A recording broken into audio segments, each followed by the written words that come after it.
Hi groomers, this is Jessie with Sharp Edges in Oklahoma. And today I want to talk about reasons why your clipper blades aren't cutting properly.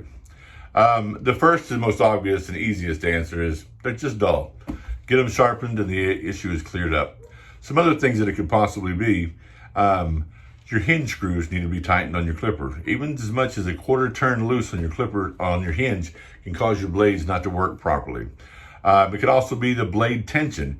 If the cutter blade and then the comb blade don't have enough tension on them, they won't work properly.